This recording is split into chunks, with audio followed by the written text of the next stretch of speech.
La cara del abogado se puso blanca. Quiero decir, completamente blanca. Como si alguien le hubiera drenado toda la sangre. Bradley Whitmore, el abogado de divorcios más caro del estado, el hombre que nunca pierde, estaba allí con las manos temblando, hojeando documentos que claramente no esperaba ver. Mi esposo, Vincent, estaba sentado a su lado, y vi cómo su sonrisa confiada se derretía como un helado en un día caluroso. Un terror puro la reemplazó. El hombre que me dijo que saliera de su casa, el hombre que llamó a nuestra hija con nombres asquerosos, el hombre que pensaba que estaba a punto de quitármelo todo. Finalmente entendió. Ya había perdido. Pero déjenme contarles cómo llegué allí. Porque hace 7 semanas yo era la que pensaba que mi vida se había acabado.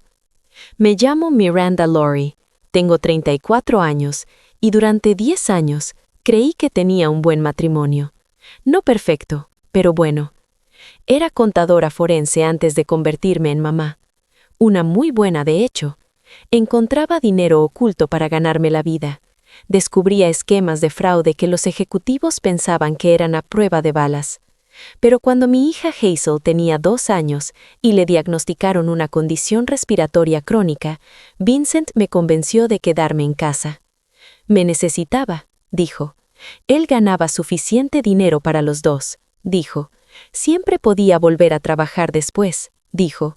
Así que dejé mi carrera para criar a nuestra hija y apoyar sus sueños. Qué gracioso cómo salen las cosas a veces. Esa tarde de martes empezó como cualquier otra. Estaba preparando la cena. Hazel hacía la tarea en la mesa de la cocina, y Vincent llegó temprano a casa.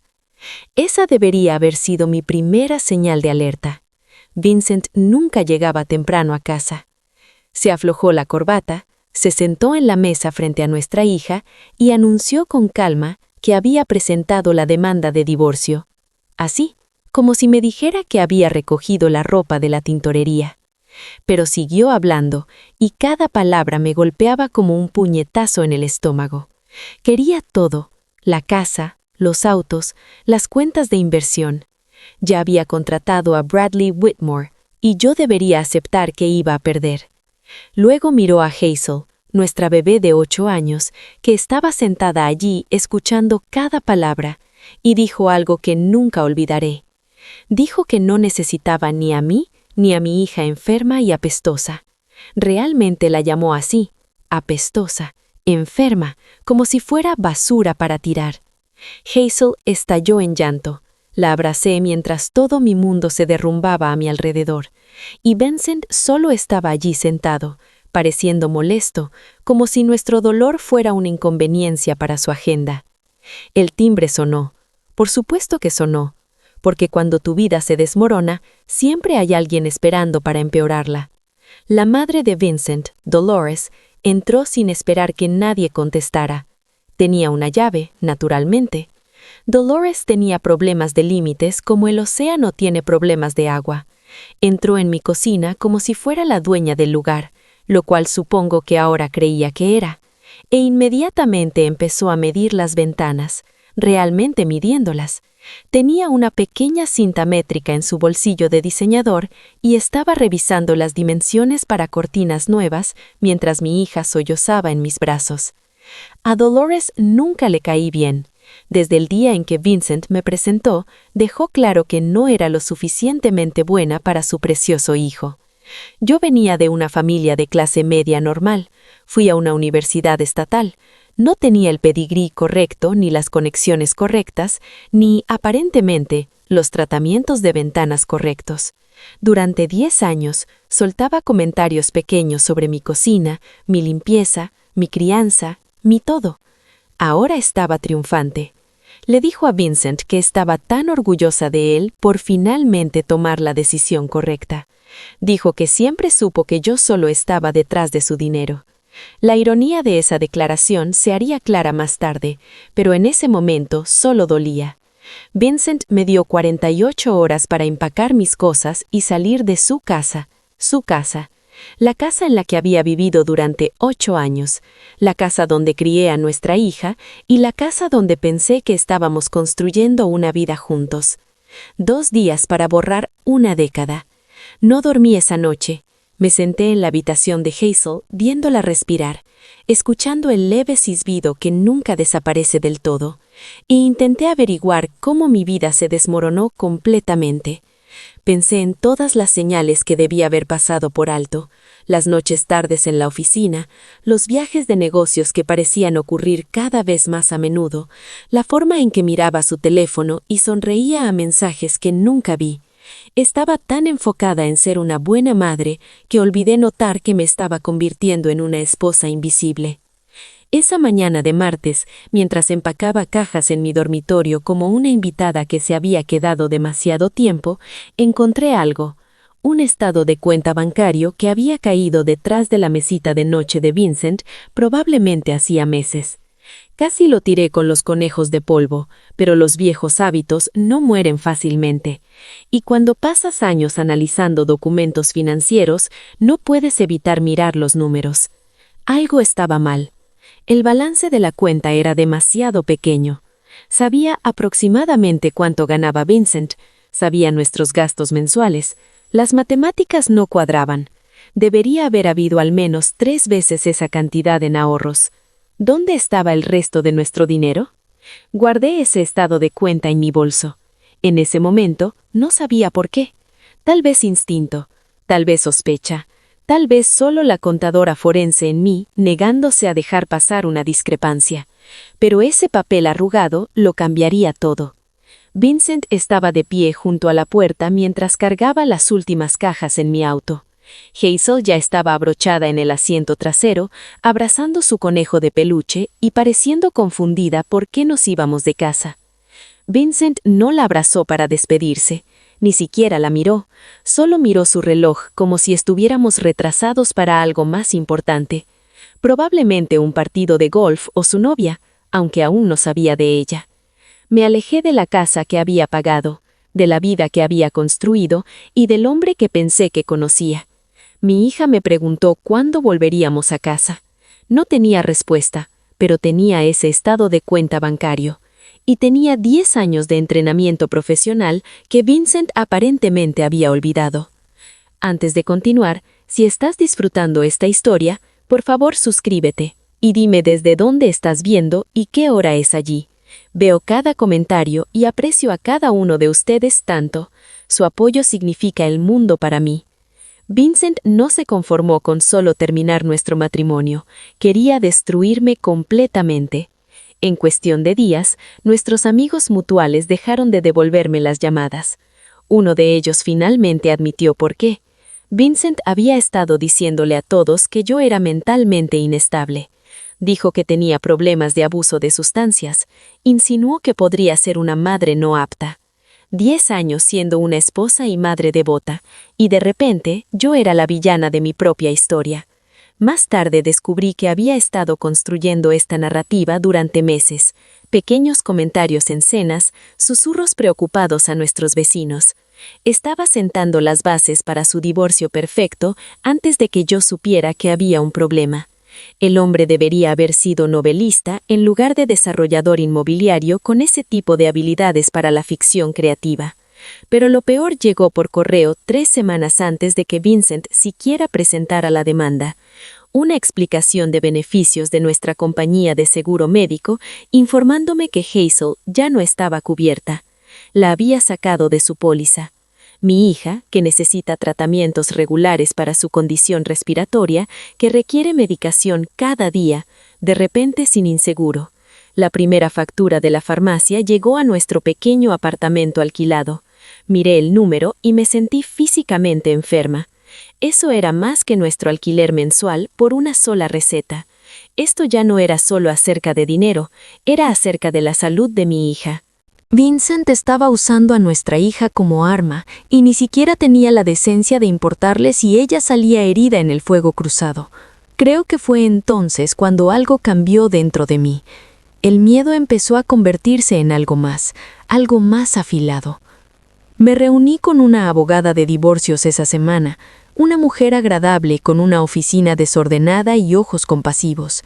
Miró mi caso, miró el nombre del abogado de Vincent y su cara cayó. Bradley Whitmore. Realmente suspiró en voz alta. Me dijo que probablemente debería aceptar cualquier acuerdo que él ofreciera porque pelear contra Bradley Whitmore era como pelear contra un tsunami con un paraguas. Genial. Muy alentador. Pregunté cuánto cobraba Whitmore por hora, y me lo dijo. Calculé que solo estornudar en presencia de ese hombre probablemente costaba unos $500. Unos días después, tuve que ir a la oficina de Vincent. Durante los procedimientos de divorcio, ambas partes tienen el derecho legal de solicitar documentos financieros. Necesitaba copias de declaraciones de impuestos y estados de cuenta del negocio. La secretaria de Vincent, una mujer tranquila llamada Ruth, me ayudó a reunir lo que tenía derecho a ver. Tenía ojos amables y un hábito nervioso de mirar por encima del hombro, pero apenas la noté ese día porque vi algo a través de la oficina de Vincent. Ahí estaba ella, Tiffany Vance, 26 años, reflejos rubios, ropa de diseñador drapeada sobre el escritorio de mi esposo como una decoración humana. Se estaba riendo de algo que Vincent dijo, tocándole el brazo de esa manera en que las mujeres tocan a los hombres con los que se están acostando. Y cuando me vio parada en la puerta, sonrió. No avergonzada, no arrepentida, creída. Me miró como si yo ya fuera noticia de ayer, y ella era el mañana brillante y nuevo. La aventura había estado ocurriendo durante 2 años, 2 años de mentiras, 2 años de viajes de negocios que no eran de negocios en sí, 2 años de noches tardías en la oficina que no eran sobre trabajo en absoluto. Mientras yo estaba en casa cuidando a su hija, manejando su hogar, apoyando su carrera, él estaba construyendo una vida separada, completa con alguien más. Fui a casa y cometí el error de revisar las redes sociales. El Instagram de Tiffany era un monumento a la traición de mi esposo. Fotos de París, cenas románticas en restaurantes que Vincent siempre decía que eran demasiado caros, vacaciones en la playa en lugares que nunca visitamos como familia. Pie de foto tras pie de foto sobre vivir su mejor vida con hashtag bendecida y hashtag agradecida. Yo también estaba agradecida de no haber cenado aún, porque definitivamente lo habría perdido. Luego vino la contribución de Dolores a mi humillación pública. Publicó un largo mensaje en redes sociales sobre lo feliz que estaba Dolores de que su hijo finalmente se hubiera librado de la cazafortunas que lo había atrapado. Escribió sobre cómo Vincent merecía algo mejor que una mujer que ni siquiera podía producir una niñeta sana. Dijo que mi familia tenía genes defectuosos. Realmente escribió esas palabras donde todos podían verlas. Los comentarios se llenaron de simpatía por el pobre Vincent y su difícil década casado con alguien como yo. La oferta de acuerdo llegó por correo certificado. El membrete de Bradley Whitmore era muy impresionante. Probablemente costaba una fortuna solo imprimirlo. Vincent estaba siendo tan generoso, explicaba la carta. Me dejaría quedarme con mi ropa personal y mi auto, que de todos modos estaba a mi nombre. Todo lo demás iba para él, la casa, todas las inversiones, cuentas de retiro. Recibiría la manutención infantil mínima basada en sus ingresos reportados, que ya sospechaba que eran mucho más bajos que sus ingresos reales. Tenía 30 días para aceptar esta oferta o enfrentar toda la fuerza de su equipo legal en la corte. Me senté en la mesa de la cocina en ese apartamento estrecho, escuchando toser a Hazel en la habitación contigua, y sentí algo que no había sentido en semanas. No desesperación, no miedo, claridad. Vincent había olvidado algo importante sobre mí. Recordaba a la esposa que preparaba su cena y criaba a su hijo, y sonreía a los insultos de su madre. Olvidó a la mujer que solía destrozar estados financieros fraudulentos para ganarse la vida. Olvidó que antes de ser Miranda Lowery, la ama de casa, era Miranda Lowery, contadora forense, y era muy, muy buena en mi trabajo. Saqué el estado de cuenta arrugado de mi bolso. Los números aún no cuadraban, y ahora iba a descubrir por qué. No había usado mis habilidades de contabilidad forense en 6 años, pero resulta que ese tipo de entrenamiento no desaparece, solo espera como una computadora en modo de suspenso, lista para despertar cuando la necesitas. Empecé a extender documentos por la mesa de la cocina todas las noches después de que Hazel se durmiera. Estados de cuenta bancarios, declaraciones de impuestos, facturas de cartarios crédito, cualquier cosa que pudiera obtener legalmente a través del descubrimiento del divorcio, más los registros que había guardado a lo largo de los años, porque los contadores somos acumuladores naturales de papeleo. Mi abuela solía decir que los números no mienten, pero la gente usa los números para mentir todo el tiempo. Encontrar las mentiras era mi especialidad, y Vincent había estado mintiendo durante mucho tiempo. Llamé a mi antigua compañera de la universidad, Patricia Holbrook. Patricia y yo estudiamos contabilidad forense juntas, pasamos noches en vela juntas y soñamos con atrapar criminales corporativos. Ella se había quedado en el campo y había construido una práctica exitosa. Cuando le expliqué mi situación, no dudó. Dijo que analizar las finanzas turbias de mi esposo sonaba como su idea de una noche de viernes perfecta, y que estaba absolutamente dentro. Patricia vino con vino, comida china para llevar y un blog legal. Extendimos todo en el piso de la sala de estar como una escena de crimen financiero. En 2 horas, estaba señalando números y haciendo esa cara que solía hacer en la universidad cuando encontraba algo jugoso. Me dijo que mi esposo era o terrible para matemáticas o estaba ocultando mucho dinero. Le dije que Vincent era en realidad excelente en matemáticas. Ella sonrió y dijo, entonces íbamos a divertirnos. Mientras tanto, Vincent escaló sus ataques. Su abogado presentó una moción para la custodia completa de Hazel. El razonamiento me hizo querer gritar. Vincent alegaba que yo era financieramente inestable y no podía proporcionar el cuidado adecuado para una niña con necesidades médicas. El hombre que sacó a su propia hija del seguro médico, que la llamó apestosa y enferma, ahora quería custodia completa. No quería ser padre, nunca lo había sido realmente, pero sabía que amenazar con quitarme a mi hija me dolería más que cualquier otra cosa. Hazel era una pieza de ajedrez para él, una forma de forzarme a rendirme. Pero yo no me rendía. Ya no. El primer descubrimiento vino después de 3 noches de excavar. Cuentas ocultas. Vincent había abierto cuentas de inversión en un banco diferente al nuestro, habitual. Cuentas que nunca se divulgaron en nuestros estados financieros conjuntos. El total en esas cuentas era más de $200,000. Dinero que había estado desviando de los ingresos de su negocio, alegando que iba a gastos e impuestos. Dinero que habría sido propiedad marital, dinero que habría pagado el cuidado médico de Hazel sin que yo me quedara despierta por las noches preguntando cómo pagaría sus recetas. Pero la casa fue la verdadera revelación. La casa que Vincent seguía llamando su casa, la que estaba tan ansioso de mantener en el divorcio. Recuerdo cuando la compramos. Estaba embarazada de 7 meses de Hazel y teniendo complicaciones. El doctor me había puesto en reposo en cama. Vincent dijo que él manejaría todo el papeleo de cierre. Me trajo documentos para firmar y los firmé, porque confiaba completamente en mi esposo. Qué cosa tan linda y naíve era entonces. Mi abuela había fallecido en nuestro primer año de matrimonio. Me dejó $200,000. Era la mayor cantidad de dinero que había tenido y quería usarlo para construir algo significativo. Pusimos $175,000 de entrada en nuestra casa, mi dinero, mi herencia.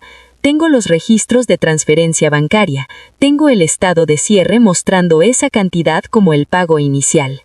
Pero cuando finalmente miré la escritura, realmente la miré, mi nombre no estaba ahí. Vincent había puesto solo su nombre en el título. Había tomado el dinero de mi abuela, usado para comprar una casa, y luego se aseguró de que yo no tuviera propiedad legal de ella. Llamé a Patricia a medianoche para contarle. Patricia preguntó si tenía prueba del pago. Le dije que tenía registros bancarios, la transferencia original y documentos de cierre mostrando la cantidad exacta. Dijo que Vincent era o increíblemente arrogante o increíblemente estúpido, posiblemente ambos, y que íbamos a enterrarlo. Pero encontramos más, mucho más. Una compañía sombra registrada en Delaware, cuentas offshore en lugares que no podía pronunciar, un patrón de transacciones que parecía exactamente como un fraude de libro de texto. Vincent no solo estaba ocultando dinero de mí, estaba ocultando dinero de sus propios socios de negocios. Estaba cometiendo fraude a una escala que iba más allá de la corte de divorcio. Pensé en sus socios, hombres agradables que había conocido en cenas de compañía a lo largo de los años. Tenían familias también. Confiaban en Vincent. Les estaba robando a todos nosotros. Mi abuela también me enseñó a siempre guardar dinero de emergencia separado. Una cuenta de ahorros secreta que nadie conoce, decía, porque nunca sabes cuándo la vida te sorprenderá. Tenía $8,000 en una cuenta que Vincent nunca supo que existía. No era mucho, pero era mío, y estaba a punto de convertirse en la base de mi contraataque. También aún tenía mis certificaciones profesionales. Las había mantenido actuales a lo largo de los años, haciendo cursos en línea ocasionales durante siestas y noches tranquilas. Me dije que era por si alguna vez quería trabajar de nuevo. Ahora, me di cuenta de que alguna parte de mí siempre había sabido que este día podría llegar. La contadora en mí había estado preparándose para el desastre, incluso cuando la esposa en mí creía en él para siempre. La evidencia estaba creciendo, las piezas se conectaban, pero necesitaba ayuda para juntarlo todo de una manera que resistiera en la corte. Necesitaba una abogada que no le tuviera miedo a Bradley Whitmore. Necesitaba a alguien que viera lo que yo veía, un camino a la victoria oculto en la propia arrogancia de Vincent. Y la encontré. Su nombre era Camille Ortega, y trabajaba en una pequeña oficina encima de una panadería en el centro. Sin área de recepción elegante, sin obras de arte intimidantes, solo un escritorio cubierto de archivos de casos, y una mujer que me miró como si ya supiera que iba a ganar. Patricia la había encontrado a través de conexiones profesionales. Camille había estado practicando derecho familiar durante 22 años y había vencido a Bradley Whitmore 2 veces. Él aún fingía no recordar su nombre en eventos de la Asociación de Abogados, lo cual ella encontraba absolutamente delicioso. No podía pagar sus tarifas normales. Fui honesta sobre eso desde el principio. Pero Camille miró la evidencia que Patricia y yo habíamos compilado y sus cejas subieron más y más con cada página. Cuando terminó, se recostó en su silla y sonrió. Dijo que tomaría mi caso con contingencia parcial, un pequeño anticipo ahora y un porcentaje de lo que ganáramos porque íbamos absolutamente a ganar. Llamó el caso de Vincent, una casa de naipes construida sobre arenas movedizas durante un terremoto. Me cayó inmediatamente. El préstamo de Patricia cubrió el anticipo. $8,000 del fondo secreto de mi abuela cubrieron las tarifas iniciales de presentación y preparación de documentos. Mi abuela había estado muerta por 9 años, pero aún me estaba salvando. Creo que le habría gustado la poesía de eso. La primera instrucción de Camille me sorprendió. Me dijo que actuara derrotada, que dejara que Vincent pensara que ya había ganado, llorar en los momentos correctos, parecer confundida por los procedimientos legales, hacer que sus abogados se sintieran cómodos en su arrogancia. Cuanto más confiados se volvieran, más descuidados serían, y el descuido deja evidencia. Así que interpreté el papel de la ama de casa abrumada que no entendía las cosas legales grandes y complicadas. Cuando el abogado de Vincent enviaba cartas intimidantes, respondía con peticiones humildes de más tiempo. Cuando Vincent mismo llamaba para regodearse sobre su victoria inevitable, dejaba que mi voz temblara. Me dijo que debería aceptar su oferta generosa y ahorrarme la vergüenza de perder en corte. Dije que lo estaba pensando. Se rió y dijo que era lo más inteligente que había hecho en años. Mientras tanto, estaba construyendo un caso que terminaría con su carrera. Patricia y yo trabajábamos todas las noches. Documentamos cada cuenta oculta. Rastreábamos cada transferencia sospechosa. Calculábamos cada dólar que debería haber sido propiedad marital, pero de alguna manera terminó en las carteras secretas de Vincent. El total ya no era $200,000. Cuando terminamos de contar, era más de $600,000.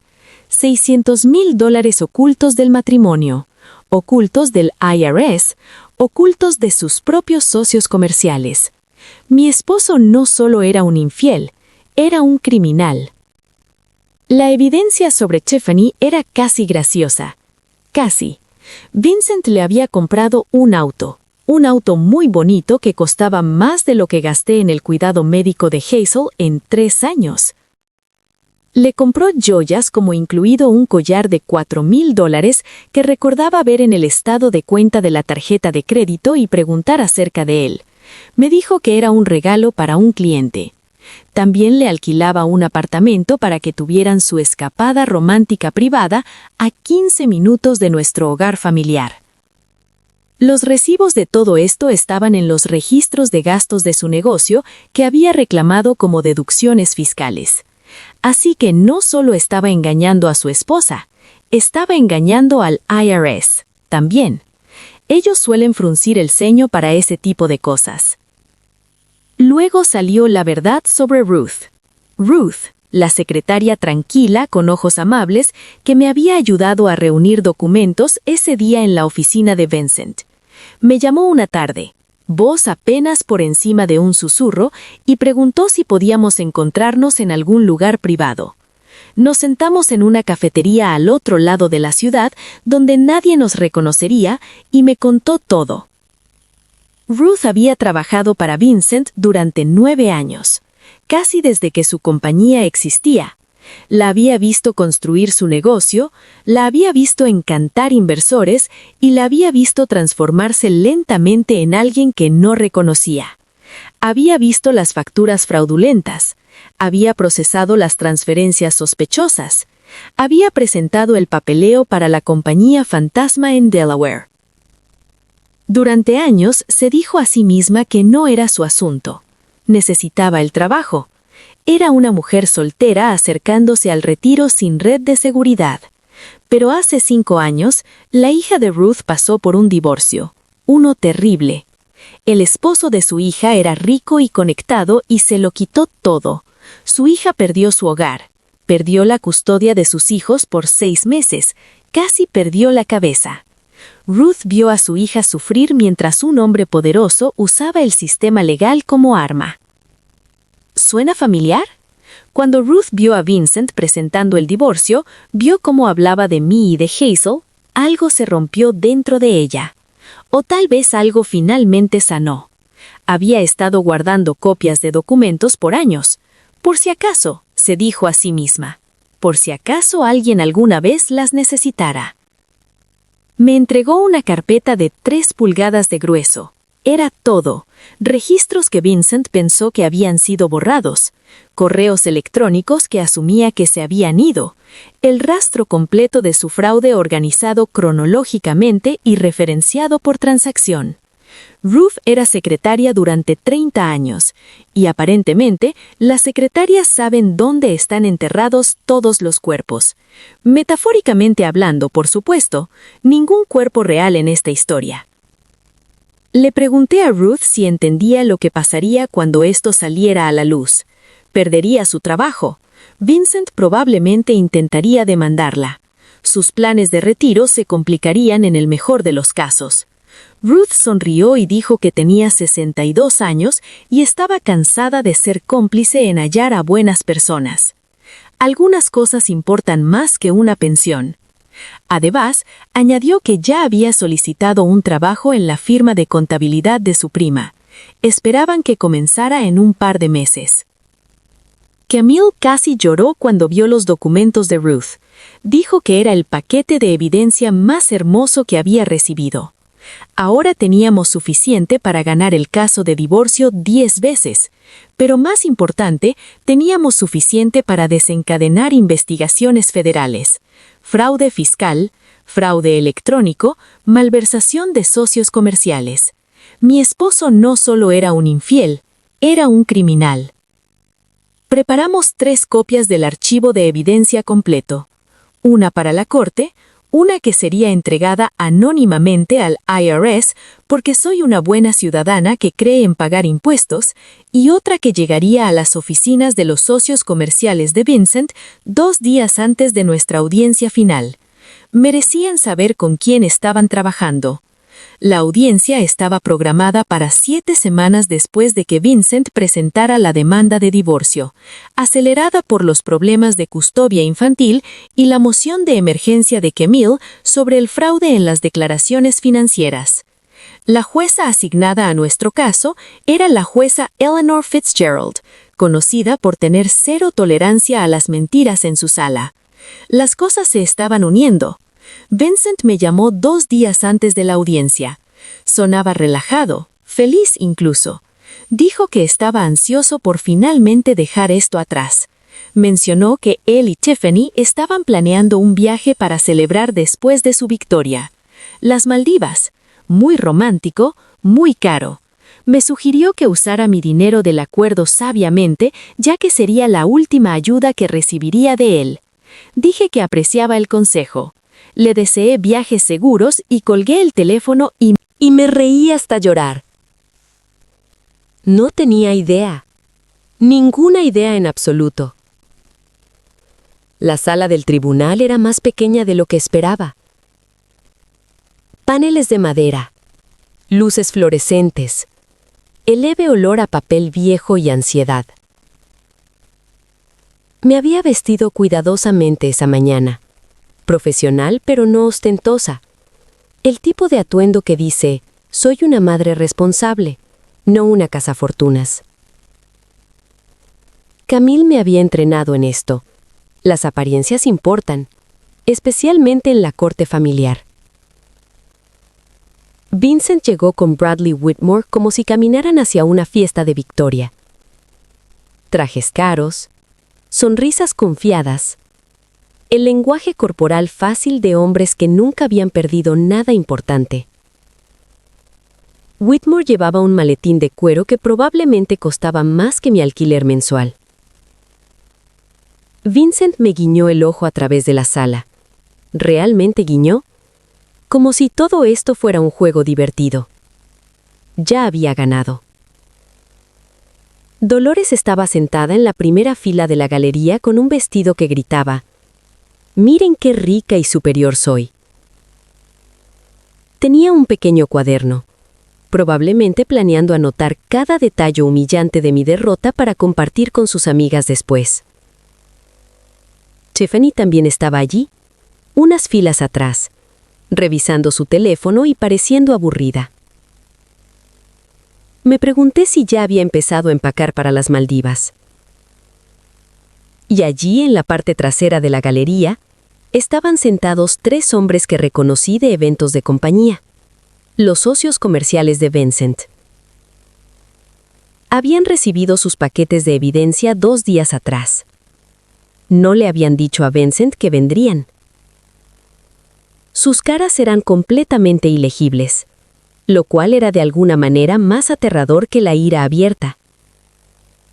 Si aún estás aquí conmigo, solo quiero decir gracias por escuchar mi historia. Si te está tocando el corazón, por favor toma un segundo para dar like y tal vez compartir esto con alguien que necesita oírlo. Su apoyo me mantiene en pie, y estoy tan agradecida por cada uno de ustedes. Ahora, déjenme contarles qué pasó después. La jueza Fitzgerald entró y todos se pusieron de pie. Tenía el cabello gris recogido en un moño severo y gafas de lectura perchadas en la nariz. Parecía una bibliotecaria que había visto demasiado disparate en su vida y no tenía paciencia para más. Me cayó bien inmediatamente. Whitmore presentó el caso de Vincent. Pintó un cuadro de un empresario exitoso agobiado por una esposa inestable que no había contribuido nada a su matrimonio. Habló de la oferta de acuerdo generosa de Vincent. Expresó preocupación por la pobre Hazel, que claramente necesitaba un entorno hogareño estable que solo su padre podía proporcionar. Usó palabras como errática y financieramente irresponsable y patrón de comportamiento preocupante. Fue una actuación magistral. Ficción completa, pero magistral. Luego fue el turno de Camille. Empezó pequeño. Preguntas simples sobre nuestro matrimonio, nuestro hogar, nuestras finanzas.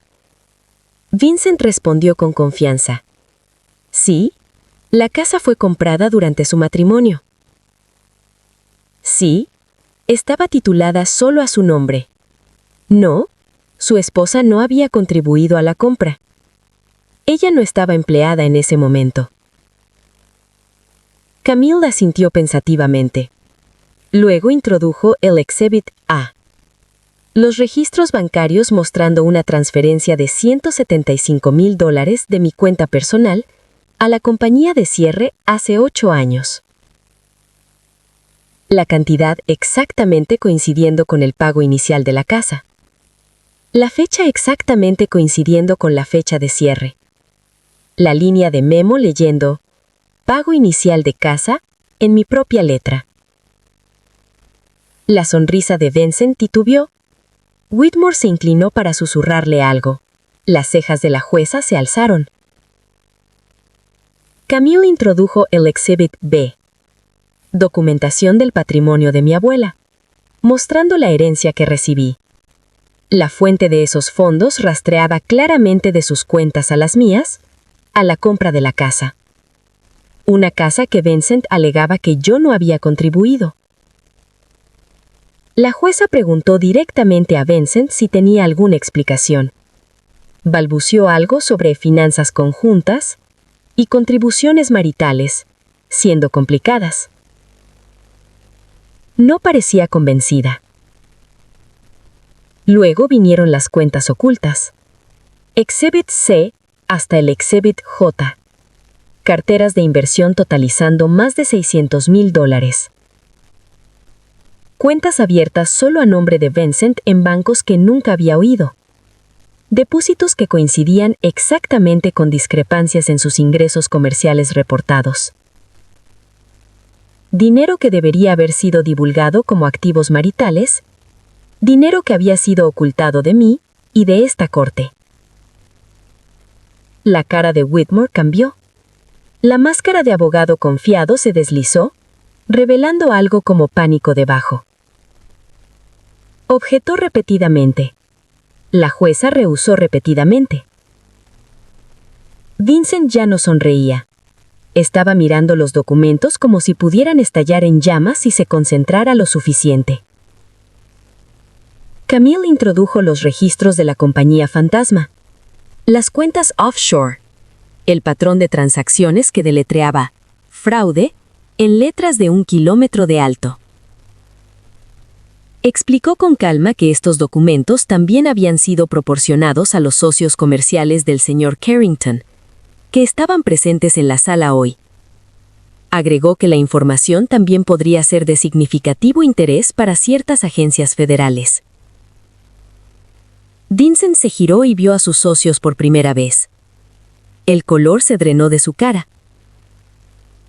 Uno de ellos, un hombre llamado Gregory, que siempre había sido amable conmigo en fiestas navideñas, solo negó con la cabeza, lentamente. La decepción en sus ojos era devastadora. Bradley Whitmore pidió un receso. Sus manos realmente temblaban. El abogado legendario que nunca perdía, que cobraba $500 solo por pensar en tu caso, se estaba desmoronando. La jueza Fitzgerald denegó el receso. Quería ver hacia dónde iba esto. Camille introdujo de evidencia de la aventura de Vincent. El auto que compró para Tiffany. El apartamento que alquiló para sus encuentros. La joyería. Incluyendo ese collar de $4,000. todo reclamado como gastos comerciales, todo deducido de impuestos. Noté que esto parecía constituir fraude fiscal además de fraude marital. Miré a Tiffany. Ya no estaba mirando su teléfono. Estaba mirando la salida. El instinto de supervivencia finalmente activándose. Supongo que salió de la sala en silencio, probablemente dándose cuenta de que el viaje a las Maldivas no iba a pasar y que estar asociada con Vincent Carrington estaba a punto de volverse muy incómodo. Dolores se quedó congelada en su asiento, la boca colgando ligeramente abierta. El cuaderno yacía olvidado en su regazo. Esta no era la historia que planeaba contar a sus amigas. Vincent intentó hablar.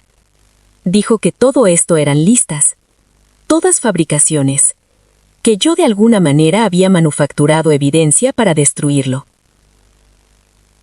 La jueza Fitzgerald lo cortó. Dijo que había visto muchos casos en su carrera. La gente le mentía todo el tiempo, pero la audacia de mentir tan extensamente, tan descaradamente, mientras cometía fraude contra una esposa, socios comerciales y el gobierno federal simultáneamente, era genuinamente impresionante. Y no en el buen sentido. Lo miró como miras algo lasqueado en tu zapato. Luego me miró a mí, y solo por un momento vi algo como respeto en sus ojos. El fallo de la jueza Fitzgerald fue todo lo que había soñado y más. Custodia completa de Hazel para mí. La casa que pagué con la herencia de mi abuela transferida enteramente a mi nombre. El 70% de todos los activos maritales otorgados a mí debido al fraude de Vincent, cuentas ocultas y perjurio ante la corte. Manutención infantil completa calculada en sus ingresos reales, no en los números falsos que había reportado. Gastos médicos para Hazel cubiertos completamente, y Vincent ordenado a restaurar su seguro de salud inmediatamente, retroactivo al día en que la sacó. El hombre que dijo que quería todo, estaba a punto de perder todo. El hombre que le dijo a su hija apesta y enferma, pasaría los próximos 10 años